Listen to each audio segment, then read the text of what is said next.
see. Brief reference to the UN Sustainable Development Goals, also known as the SDGs. In this global atmosphere of conflict, Cold War discourse, it seems to me that the SDGs maybe constitute the only common language we have for actually talking across national borders and political systems about how we envision our global future. All these goals and targets are supposed to guide the actions of the United Nations and its members, and we only have 9 years to go until we are all supposed to live in a better, more ecologically, economically, and socially sustainable world.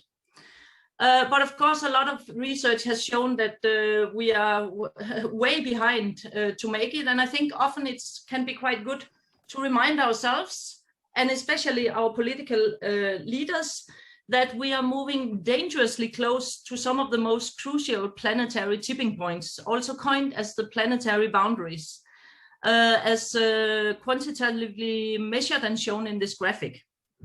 And we all know that China is critical for the global and planetary future. And China adopted the UN 2030 agenda in 2015. And as you have probably seen, if you before COVID-19 traveled a lot in China, we see the SDGs being widespread all over the country. But one of the things that China pointed out quite early was that one of the aims within the framework, in a way, of the SDGs of China was to build a so-called ecological civilization, the Shanghai Wenming.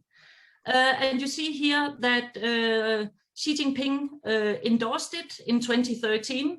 It was elevated to a more prominent position in the constitution in 2018. And yet this concept has really been around for quite a while. So the vision of ecological civilization definitely relates to the global language of the SDGs, but it's also quite unique and it's distinguishable from the UN agenda. And I think I'd like to present here what I think it is in a nutshell, in a way. It is a quasi-academic attempt to interpret China's philosophical past in a way that's supposed to build a contemporary Chinese national identity and project a global future in which China plays a more central role. And I will come back to that in a while. It's promoted all over China. We have numerous glossy textbooks for children and state employees where you can see the official version of Ecological Civilization. And one of my favorite images to sort of present how it's spread in China is the picture you have in front of you of the happy family, middle class society family with 2 children, who knows, probably soon 3. Blue skies, green grasses, domesticated, free-ranging animals, and so forth. And I'd like to say that it's really not difficult to deconstruct or even ridicule ecological civilization in this form, and many people have indeed done so. And you can describe it as anything ranging from an empty slogan, an authoritarian greenwashing strategy, or you can see it as a visionary ideology, or a socio-technical imaginary, as I have myself argued together with 2 colleagues in an article recently published.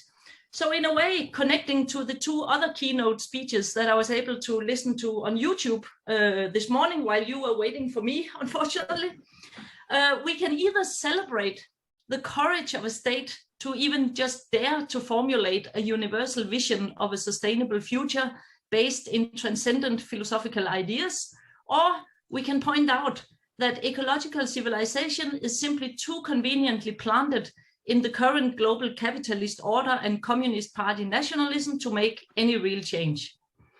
I'd like to emphasize that ecological civilization does indeed suggest that it's possible to keep the speed of production up without ruining our chances to save the planet and its biodiversity.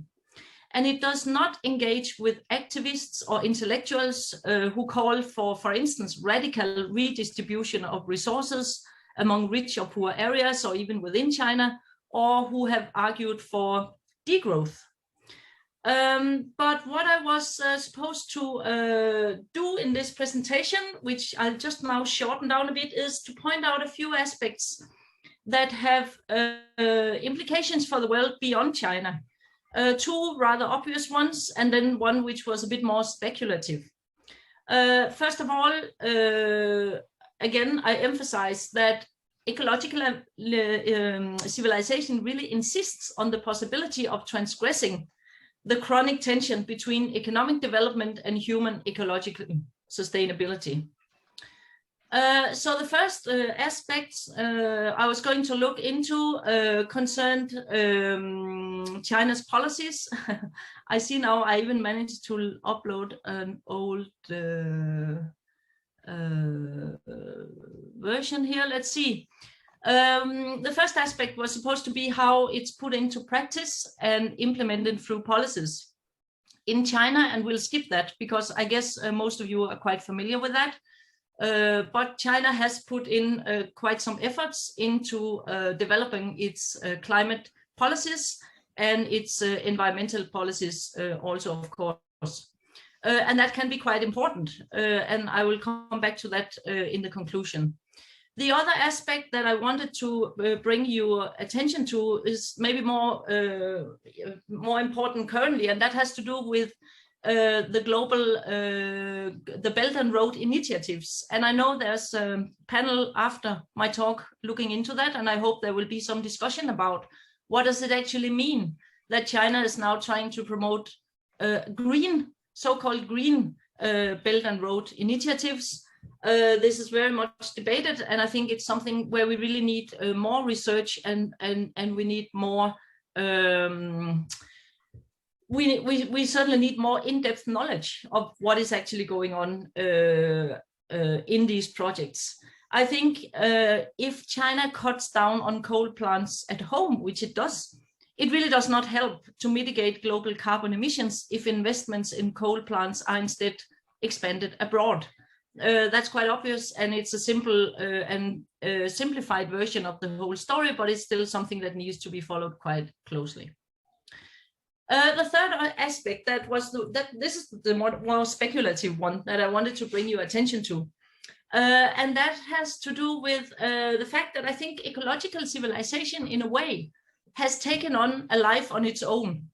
It's being used and interpreted by communities, individuals, and organizations in China as a gateway into different kinds of environmental initiatives. If we look to other parts of Asia, for instance, Taiwan, India, Vietnam, we find a number of communities and organizations that find inspiration in philosophical and spiritual traditions, such as Buddhism, Sikhism, Taoism, Confucianism, to motivate for environmental action. And even in mainland China, where religious and faith-based organizations are tightly controlled, we now find a number of pop-up localized initiatives which are not prompted or steered by the intellectual or political elite in China, but they nevertheless draw on some of the same philosophical and spiritual traditions that lie behind ecological civilization. You can see a few examples of it here. This is the Taiwanese Buddhist organization, Ziji, which has expanded its charitable activities in mainland to include teachings about climate change, practices of recycling and circular economy, and environmental training for children and young people. And they emphasize very strongly that they are in China not as a missionary organization spreading Buddhism, but that they are focusing on charity, but now also on environmental and climate work. Obviously, it remains to be seen if such local environmental engagements drawing on the framework of ecological civilization are able to reach beyond local communities and have a transformative effect. But I think we certainly need all we can get in terms of inspiration, role models, and practices that can help us face the environmental crisis. So, a few words now to end my talk. I think ecological civilization is best understood as an interpretation of the Chinese philosophical past, which is first of all used emotionally and politically as a framework for China's environmental policies. But in these times of accelerating political and economic conflicts between China and the US and the EU and so forth, ecological civilization, I would like to suggest, is maybe also becoming increasingly important as a chance for the communist leadership to present a positive face of China to the world, especially because it's so easy to link it up with the global language of the UN's Sustainable Development Goals. And as we know, there is concern in the leadership in China about the predominantly negative image that is building up of China.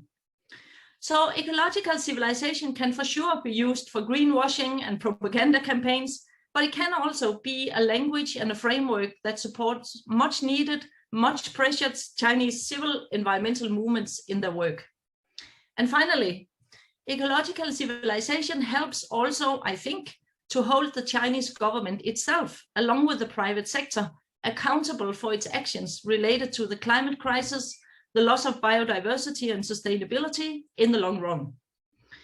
It remains, of course, to be seen if this state-initiated imaginary and concept of ecological civilization simply dies out in a couple of years, or if it will become a more integrated part of international discourse. If it does, it will place also Chinese history, philosophy, identity, and Communist Party politics closer to the center of government of global environmental visions for the future. Thank you. Thank you, Mette, very much. And now, while you are breathing, take it easy. I have extended our panel so that they will start a little bit later, so 11:10. So you have time to elaborate your thoughts, and people have time to ask questions, because after the panels, then of course we have a break, so we just take it from there. So no worries. Take it easy. So please do open your microphone or raise your hand, put your question to chat. Floor is yours now. Please, audience.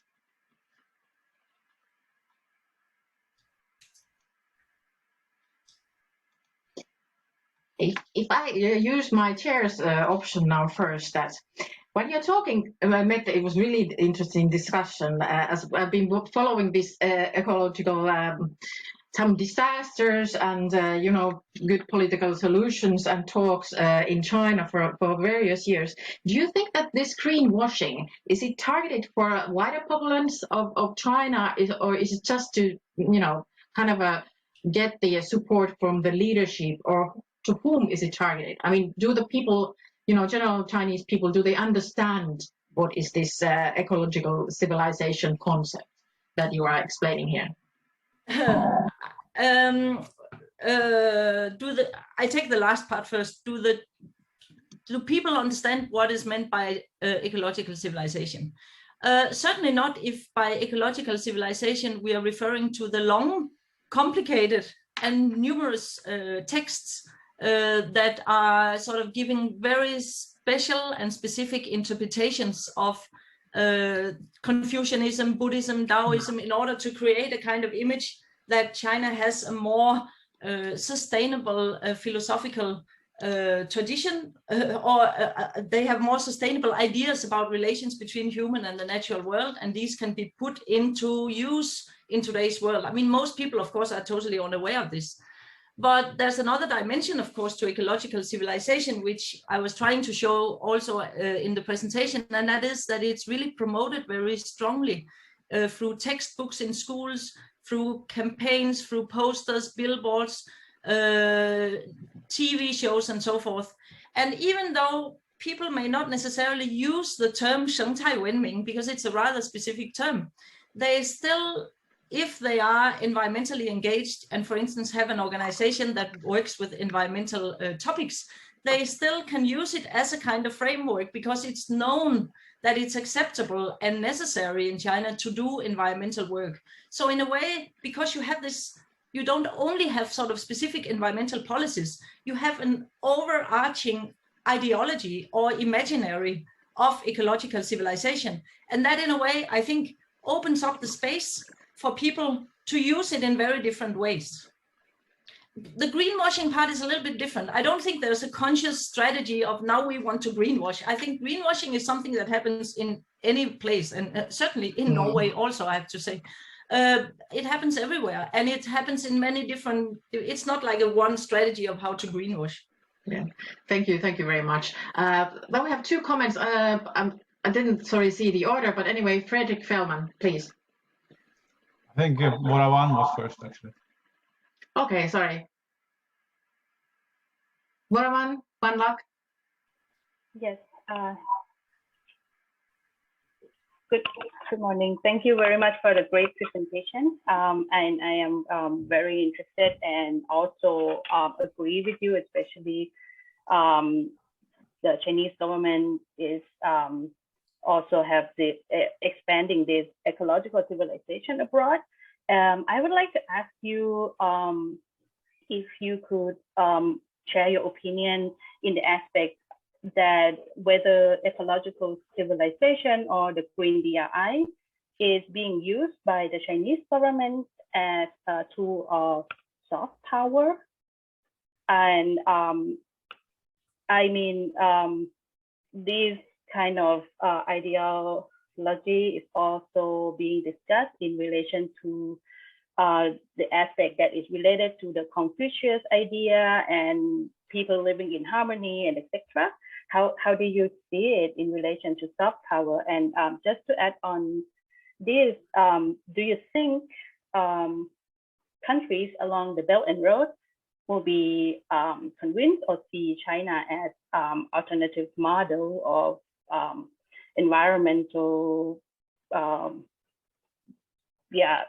environmental conscious practices? Thank you. That's great questions. First about the soft power, you know, I'm not so fond actually of the, I don't really like to put the label soft power on ecological civilization, because it's not, it's so much more than that. And soft power to me gives sort of this impression that you have a very conscious idea now that you want to sort of expand your power in a certain way. And here you have the tools with which to do that. I don't think ecological civilization was developed for that purpose, but it could have that result, of course, to some extent. I think what is extremely important about ecological civilization, in addition to the home audience, which is the first priority of ecological civilization. But in addition to that, I think it has become increasingly clear to the government that they need something to give China a nicer and more positive face to the world. And China's role in the climate debate, its commitment to global agreements, its commitments to the SDGs and so forth, and ecological civilization can be part of that more positive image that China can create abroad. I think that's becoming increasingly important. I don't think it was so important like even 6, 7, 8 years ago. I don't think that was, I think it was mainly for the home audience, but I think that is growing in importance. Then for the other part, will other countries see China as an alternative model, and will they sort of buy into this? Again, I think I don't think there's an easy answer to that, but I do think that many countries find that they benefit from China's Belt and Road initiatives abroad. There's a lot of criticism also internally in the receiving countries and so forth, but there's also a lot of acknowledgements that we need this kind of infrastructure investments. And China is trying to argue that they need more green investments and they need to improve the environmental profile of these projects. And for some, that will be seen as a positive step in the right direction. It remains to be seen how. I mean, it's extremely complicated. I just really think we need so much more research into this whole aspect of investments and development projects in China, but increasingly actually also on China abroad. Thank you very much. Thank you, Fredrik. Yeah, my question is a little bit similar actually on this sort of soft power or whatever you call it, but using the word or the phrase ecological civilization, it's been pushed by China quite hard, also in the United Nations system. And there has been some negative reactions within the UN, fortunately. But this is a part of perhaps propaganda more than soft power because it's so obvious. But unwillingly or unknowingly, we will still sometimes accept these. We, as not China, accept these kind of terms because it's a term that is sort of universal in that sense.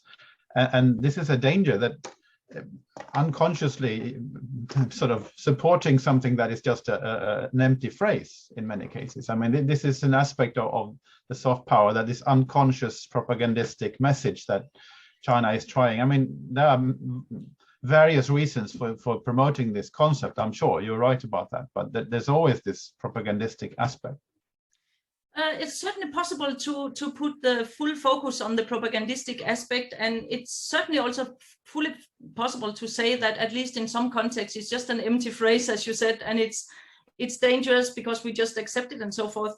I think from the research we have done in the past, well, soon 10 years or so, on environmental agency in local areas in China, in rural areas, also in cities, mostly related to air pollution, but also related, actually, we did also studies of how people perceive of ecological civilization and so forth. I think we make a mistake if we simply just say this is just an empty propaganda phrase that the government sends out and try to push on the rest of the world. I think there is much more to it than that, and I think we lose out a bit on understanding what's going on if we insist only on that part, although I agree with you that that part exists. I think for me it's very interesting to see the extent to which also quite a number of non-Chinese academics have taken on very serious discussions of what ecological civilization might imply. There are books and there are articles and there are serious scholarly debates about how ecological civilization may actually be one way of trying to find a way out of this horrible environmental and climate crisis that we're all stuck in, and that we need to sort of be a little bit open to other ways of thinking about it, even if that way of thinking about it is also promoted by an authoritarian government like the Chinese Communist Party. So I'm probably, I see that it's being pushed, but I also see it being pulled into debates by people who are really looking for hope and looking for ways to and I also find I must say I find it a little bit difficult to just reject it completely as something. I mean, I think in a way we would be worse off if we did not have China trying to formulate not only environmental policies, but actually trying to formulate some kind of at least accepting the SDGs and then trying to formulate how China fits into that. So yeah, I look at it a little bit different than what you do. I'm sorry, I have to be the nasty lady here. Finish a very interesting discussion. But like Duncan put that link to the chat, please do follow a podcast that will be done in few days.